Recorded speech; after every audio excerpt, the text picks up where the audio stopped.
So I want you to imagine a shooting star, you know, something that just totally takes your breath away with how brilliant it is. Right, it's spectacular. Yeah, but then it vanishes in like the absolute blink of an eye. And if you contrast that with what we usually think of as a successful career, which is, you know, a slow, steady build, it's a completely different kind of greatness. It really is. It's a totally different trajectory. Exactly.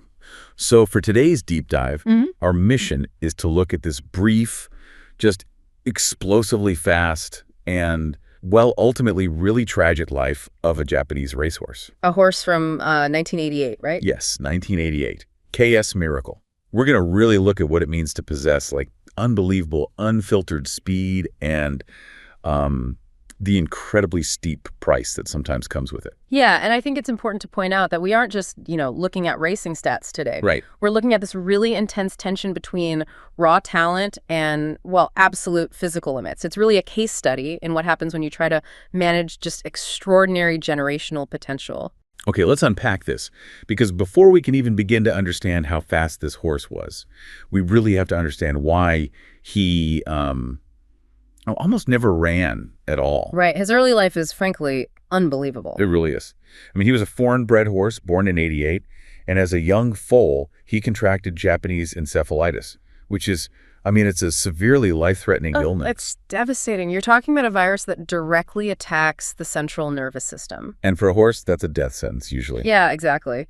The neurological demands of a galloping horse are just, you know, incredibly complex. You've got a 1,000-pound animal moving at 40 miles per hour. Which is terrifying, honestly. It is. And they need perfect, like, cross-pattern firing from the brain to the limbs just to stay balanced.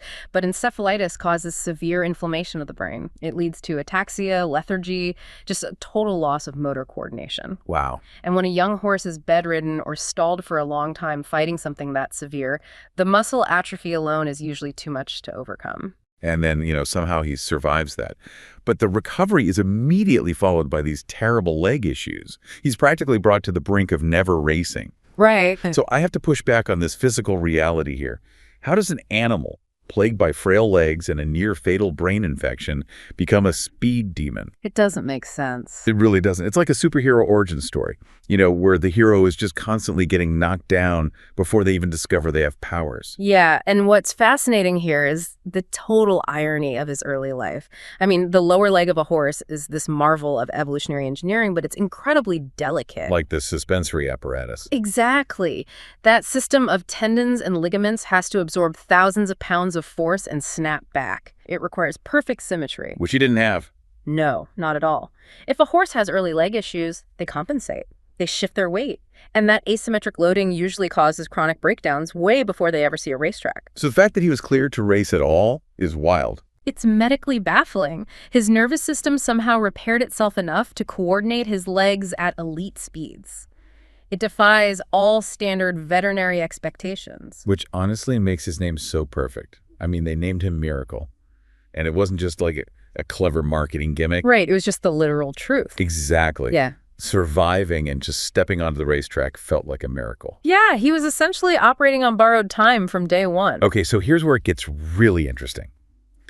Having established that he's a walking miracle, we have to talk about the sheer shock of his debut. April of his 3-year-old season, right? Yes, a super late debut because of all his medical stuff. He missed his whole 2-year-old development window. He comes in completely green. Just totally raw. But then, in his first 5 races, he finishes in the top 2 every single time. It's incredible. And in the sprint distances of 1,400 meters and below, unstoppable. 3 races, 3 wins. He broke a record in one of them. Which is just unheard of for a horse with his background. But there's this one 1,200-meter race that I am just obsessed with, because he won by 9 lengths. 9 lengths. Yeah, that's absurd. How does that even happen? Well, if we connect this to the bigger picture, you have to understand what pure, unfiltered speed means in horse racing. Sprints are anaerobic events. Meaning they're just going all out. Exactly. Every single horse is pushing their fast-twitch muscle fibers to the absolute limit. And because everyone is at peak output, the margins of victory are tiny. A nose, a neck, fractions of a second. So winning by 9 lengths is like a human running a 9.2-second dash while everyone else is struggling to break 9.8. Exactly. It wasn't just a good day for him, it was an explosive anomaly. His metabolic efficiency, his ability to delay lactic acid buildup, it was an overwhelming biological outlier that the racing world just couldn't ignore. But, having speed against lower-tier competition is one thing. Yeah. Actually be remembered. You have to face the true giants of the sport. And stepping up in class is a brutal transition. Oh, yeah.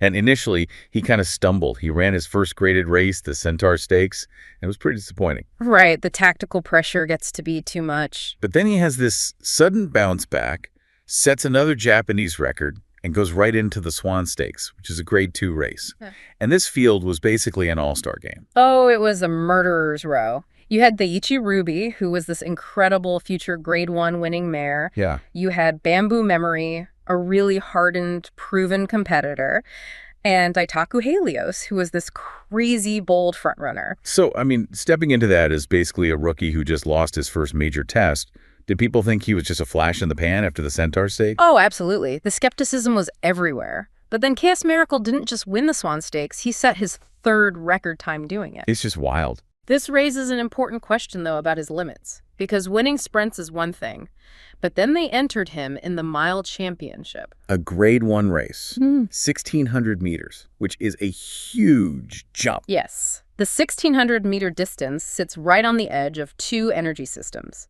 The first 1,000 meters are a sprint, but the last 600 meters, your aerobic system has to take over. So if you burn too much energy early, you hit a wall. Exactly. The lactic acid floods the muscles, your stride shortens, and you're done. And Daitaku Helios was in that race, running at his usual, suicidal pace. Right. He forces everyone to run his race and exhaust themselves. So K.S. Miracle ends up placing third behind Daitaku Helios and Daiichi Ruby.